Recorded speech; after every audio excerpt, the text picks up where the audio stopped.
Welcome back to this week's episode of KnightsTV presented by 3M. I'm your host, Taylor Saconiatis. The London Knights kicked off their busy weekend on Friday, November 11th against the Barrie Colts. Before the game started, the Knights held their annual Remembrance Day ceremony.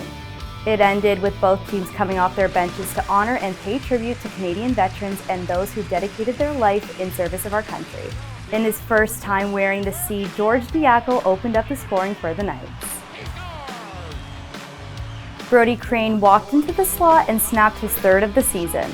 Logan Mailloux delivered a pass to Ruslan Gazizov for his first goal of the year to tie it. In a late push, the Colts furthered their lead with another goal, but co-captain George Diaco assisted Brody Crane in his second of the night, sending the game into overtime. St. Louis Blues prospect Landon Sim tapped home the game winner in a 5-4 Knights victory. The Knights looked ahead as they hit the road to take on the Windsor Spitfires.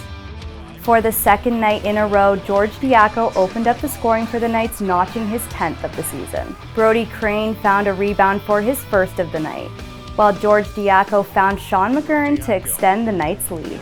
To the middle, and the ice opens up off the wings. Brody Crane led the team to a 6-1 victory with his second of the night. This was Crane's biggest night of his career as he recorded 2 goals, 2 assists for a 4-point night. On Monday afternoon, Crane was named the OHL Player of the Week, recording 7 points in 3 games. Knights goaltender Zach Bowen saved 38 of 39 shots to record his second career win. Less than 24 hours later, the Knights carried their momentum into a home game against the Sioux Greyhounds. Brett Brochu was back in net, and London Nationals left winger Jacob Julian made his OHL debut.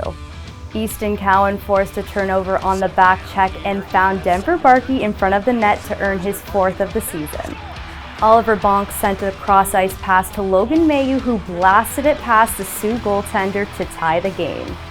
Boston Bruins prospect Jackson Edward made a nice move to find Easton Cowan out front to give the Knights the lead late in the third period. Denver Barkey outworked his man behind the net to feed Sean McGurn to seal the game with an empty netter. The Knights swept the weekend with 3 big wins, but the busy schedule continues as they have another 3-3 next weekend.